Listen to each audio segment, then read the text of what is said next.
நமச்சிவாய சிவாய நம. அனைத்து தமிழ் உள்ளங்களுக்கும் கனிவான வணக்கங்கள். நாம் இந்த பதிவில் பிறக்கப் போகும் அக்டோபர் மாதத்திற்கான உங்கள் ராசிக்கான பலன் என்ன என்பதனை பற்றி விரிவாக காண்போம். பிறக்கப் போகும் இம்மாதத்தில் உங்கள் வாழ்வில் வளமும் நலமும் செல்வ செழிப்பும் பெற்று வாழ்வில் உயரிய நிலையை அடைய எல்லாம் வல்ல எம்பெருமானை வேண்டி விரும்பி கேட்டுக்கொள்கிறேன். இம்மாத கிரகநிலை என எடுத்துக்கொண்டால் ரிஷபராசியில் குரு பகவானும் மிதுன ராசியில் செவ்வாய் பகவானும் உள்ளனர். இம்மாத ஆரம்பத்தில் சந்திர பகவான் சிம்ம ராசியில் தனது பயணத்தை துவக்குகிறார். கன்னி ராசியில் சூரிய பகவான், புதன் பகவான், கேது பகவான் உள்ளனர். துலாம் ராசியில் சுக்கிர பகவானும், கும்ப ராசியில் சனி பகவானும், மீன ராசியில் ராகு பகவானும் சஞ்சாரம் செய்கின்றனர். இம்மாத கிரக பயிற்சி என எடுத்துக்கொண்டால் புதன் பகவான் அக்டோபர் மாதம் 10ஆம் தேதி துலாம் ராசிக்கு பயிற்சியாகின்றார். சுக்கிர பகவான் அக்டோபர் மாதம் 12ஆம் தேதி அன்று விருச்சக ராசிக்கு பயிற்சியாகின்றார். அக்டோபர் மாதம் 17ஆம் தேதி இரவு 7:40 சூரிய பகவான் கன்னி ராசியில் இருந்து துலாம் ராசிக்கு பயிற்சியாகின்றார். செவ்வாய் பகவான் அக்டோபர் மாதம் 20ஆம் தேதி அன்று மிதுன ராசியில் இருந்து கடக ராசிக்கு பயிற்சியாகின்றார். நீச்சஸ்தானத்திற்கு செல்லும் செவ்வாய் பகவானால் மிகப்பெரிய மாற்றம் உண்டாகும். இம்மாத கடைசியில் அக்டோபர் 29ஆம் தேதி புதன் பகவான் துலாம் ராசியில் இருந்து விருச்சக ராசிக்கு பயிற்சியடைகின்றார். இம்மாதத்தில் வரும் விசேஷ நாட்கள் என எடுத்துக்கொண்டால் அக்டோபர் மாதம் 2ஆம் தேதி மகாலய அமாவாசை வருகின்றது. வருடத்திற்கு ஒரு முறை வரக்கூடிய இந்த அமாவாசையில் பித்ருக்கள் மேலோகத்தில் இருந்து பூமிக்கு வந்து நம்மை ஆசீர்வதிக்கக்கூடிய விசேஷமான நாளாகும். அக்டோபர் 3ஆம் தேதி நவராத்திரி விழா ஆரம்பம். அக்டோபர் மாதம் 11ஆம் தேதி ஆயுத பூஜை என்று சொல்லக்கூடிய சரஸ்வதி பூஜை வருகின்றது. அக்டோபர் 12ஆம் தேதி விஜயதசமி, அக்டோபர் 31ஆம் தேதி தீப ஒளி திருநாள். இனி உங்கள் ராசிக்கு இம்மாதம் நடக்க உள்ள சுப மற்றும் அசுப பலன் என்ன என்பதனையும், அசுப பலன் ஏற்படுமாயின் ராசிக்காரர்கள் செய்ய வேண்டிய பரிகாரம் என்ன, வழிபட வேண்டிய தெய்வம் யார் என்பதனை பற்றி விரிவாக காண்போம். தனுசு ராசி அன்பர்களே, இந்த மாதம் செவ்வாய் பகவான் உங்களுக்கு யோகத்தை அள்ளித்தரப் போகிறார். வெளியூர் பயண வாய்ப்புகள் உண்டாகலாம். மனதில் தேவையற்ற எண்ணங்கள் ஏற்படும். ஆனாலும் உங்களுக்கு இருக்கும் தன்னம்பிக்கையால் அனைத்து தேவைகளையும் பூர்த்தி செய்து கொள்வீர்கள். வழக்குகளில் சாதகமான நிலை காணப்படும். திடீர் செலவுகள் உண்டாகலாம். காரியங்களில் தடை தாமதங்கள் ஏற்படும்.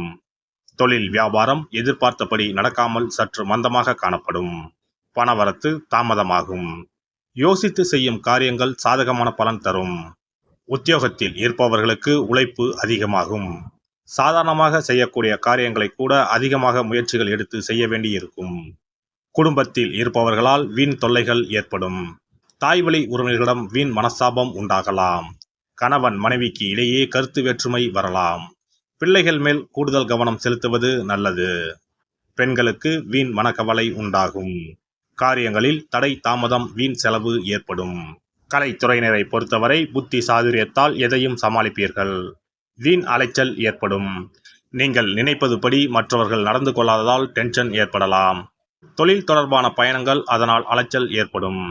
அரசியல் துறையினருக்கு பணிகளில் இடையூறுகள் ஏற்படலாம். பழைய பாக்கிகள் வசூலில் தாமதமான நிலை காணப்படும். சொன்ன சொல்லை எப்பாடுபட்டாவது காப்பாற்றுவீர்கள். ஒரு சில பணி காரணமாக வீட்டை விட்டு வெளியில் தங்க நேரலாம். மாணவர்களுக்கு கல்வியில் மந்தமான நிலை மாற கூடுதல் கவனத்துடன் பாடங்களை படிப்பது நன்மையை தரும். நட்சத்திர பலன்கள். மூலம் நட்சத்திரம். உத்தியோகத்தில் இருப்பவர்களுக்கு மேல் அதிகாரிகள் மூலம் அனுகூலம் ஏற்பட்டாலும் சக ஊழியர்களிடம் கவனமாக பழகுவது நல்லது. குடும்பத்தில் அமைதியும் மகிழ்ச்சியும் இருக்கும். கணவன் மனைவிக்கு இடையே நல்லுறவு ஏற்படும். குடும்ப உறுப்பினர் உடல்நிலையில் கவனம் தேவை. பூராடம் நட்சத்திரம். கடன் விவகாரங்களில் யோசித்து செயல்படுவது நல்லது. பெண்கள் எதிலும் எச்சரிக்கையுடன் ஈடுபடுவது நல்லது. கடித போக்குவரத்து மூலம் நல்ல தகவல் வரும். வீண் மன சஞ்சலம் ஏற்பட்டு நீங்கும். கல்வியில் ஏற்பட்ட தடைகள் நீங்கும். உத்திராடம் 1ஆம் பாதம். எதிர்ப்புகள் அகலும். மனதில் தைரியம் உண்டாகும். எதிர்பாராத திருப்பம் உண்டாகலாம். புதிய நண்பர்கள் சேர்க்கை உண்டாகும். தொழில் வியாபாரத்தில் மேன்மை உண்டாகும். வியாபார போட்டிகளில் சாதகமான பலன்களும் லாபங்களும் கிடைக்கும். ஆனாலும் வாடிக்கையாளர்களை அனுசரித்து செல்வது நன்மையை தரும். வியாழக்கிழமை தோறும் உங்களுக்கு பிடித்தமான குரு கோவிலுக்கு சென்று வணங்கி வாருங்கள். நன்மையே நடக்கும். சிறப்பு பரிகாரம்.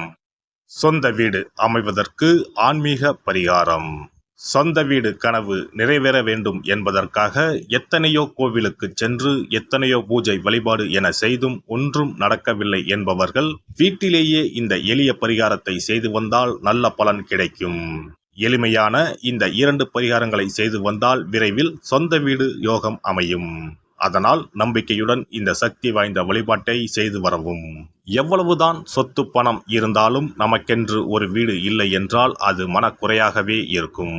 சொந்த வீடு வாங்க முடியவில்லையே என்பது பலரின் ஏக்கமாகவும் கனவாகவும் இருந்து வருகிறது. சொந்த வீடு வாங்க வேண்டும், வாங்கிய இடத்தில் விரைவில் வீடு கட்ட வேண்டும், ஏற்கனவே துவங்கியிருந்த வீட்டின் பணிகளை பணப்பற்றாக்குறையால் கட்டி முடிக்க முடியவில்லையே என்ற கவலையில் இருப்பவர்கள் ஏராளம். இப்படிப்பட்டவர்கள் வீட்டிலேயே எளிமையான 2 பரிகாரங்களை தொடர்ந்து செய்து வந்தாலே போதும். சொந்த வீடு வாங்க வேண்டும் என்று நினைப்பவர்கள், அதற்கான முயற்சியில் ஈடுபட்டிருப்பவர்கள் ஒரு சிறிய அகல் விளக்கில் விளக்கெண்ணெய் ஊற்றி தீபம் ஏற்ற வேண்டும். மகா விஷ்ணுவின் அவதாரங்களில் ஒன்றான வாமனரை மனதில் நினைத்து சொந்த வீடு அமைய வேண்டும் என்று பிரார்த்தனை செய்து கொண்டு மாதந்தோறும் வரும் திருவோண நட்சத்திரத்தன்று வீட்டின் அக்னி மூலையான தென்மேற்கு மூலையில் இந்த விளக்கை ஏற்றி வைக்க வேண்டும். அக்னி திசை என்பது மண்ணுக்குரிய திசையாகும். அதாவது அங்காரகன் எனப்படும் செவ்வாய் பகவானுக்கு உரிய திசை இதுவாகும். 3 அடி மண் கேட்டு 3 உலகையும் அளந்தவர் வாமனன். அதனால் அவரை நினைத்து பால் பாயசம் நிவேதனமாக படைத்து வழிபட்டு வந்தால் விரைவில் சொந்த வீடு யோகம் அமையும். மற்றொரு பரிகாரமாக வீட்டில் பயன்படுத்தும் காமாட்சி விளக்கு அல்லது கஜலட்சுமி விளக்கு அல்லது வழக்கமாக பயன்படுத்தும் ஏதாவது ஒரு விளக்கை எடுத்துக்கொள்ளுங்கள். விளக்கை சுத்தம் செய்து மஞ்சள் குங்குமம் வைத்து வாசனை மிகுந்த வெள்ளை நிற பூக்கள் சாற்றுங்கள். பிறகு 5 ரூபாய் நாணயத்தை விளக்கிற்குள் போட்டு நெய் அல்லது எண்ணெய் ஊற்றுங்கள். ஒரு சிறிய தட்டின் மத்தியில் மஞ்சள் குங்கும பொட்டு வைத்து அதன் மீது 5 ரூபாய் நாணயத்தை வைத்து நாம் ஏற்கனவே தயார் செய்த விளக்கை இதில் வைத்து விளக்கினை ஏற்ற வேண்டும். தினமும் காலையில் 6 மணி முதல் 7 மணிக்குள் இந்த விளக்கை ஏற்றி வந்தால் விரைவில் வீடு கட்டுவீர்கள். 5 ரூபாய் நாணயம் என்பது குபேரனுக்கு உரியதாகும். இதை விளக்கில் போட்டு ஏற்றுவதால் வீடு கட்டுவதற்கான அல்லது வீடு வாங்குவதற்கான பணம் ஏதாவது ஒரு வழியில் உங்களுக்கு கிடைக்கும். காலை 6 மணி முதல் 7 மணி வரையிலான நேரம் என்பது ஞாயிற்றுக்கிழமையில் சூரியன், திங்கள் கிழமையில் சந்திரன், செவ்வாய்க்கிழமையில் செவ்வாய், புதன் கிழமையில் புதன், வியாழக்கிழமையில் குரு, வெள்ளிக்கிழமையில் சுக்கிரன், சனிக்கிழமையில் சனி என நவக்கிரகங்களில் பாவ கிரகங்களான ராகு கேதுவை தவிர்த்து மற்ற 7 கிரகங்களையும் குறிக்கும் ஹோரை நேரமாகும். இந்த நேரத்தில் விளக்கு ஏற்றுவதால் நவக்கிரகங்களின் அருள் கிடைத்து பூமி யோகம் உண்டாகும். எந்த ஒரு பரிகாரம் என்றாலும் மனதில் முழு நம்பிக்கையோடும் இறைவனை உறுதியாக வேண்டி வழிபாடு செய்தால் மட்டுமே பலன் தரும். எளிமையான இந்த பரிகாரத்தை தொடர்ந்து செய்து பயன்பெறுங்கள். எல்லாம் வல்ல இறையருளால் நீங்களும் உங்கள் அன்பு குடும்பமும் உடல் நலம், நீலாயுள், நிறை செல்வம், உயர் புகழ், மெய்ஞானம் ஓங்கி வாழ்க வளமுடன். இந்த வீடியோ பதிவு உங்களுக்கு பிடித்திருந்தால் லைக் பண்ணுங்க, கமெண்ட் பண்ணுங்க, ஷேர் பண்ணுங்க, மறக்காம சப்ஸ்கிரைப் பண்ணுங்க, பக்கத்துல இருக்கிற பெல் பட்டனை கிளிக் பண்ணுங்க. நன்றி, வணக்கம். ஓம் நமச்சிவாய, சிவாய நம.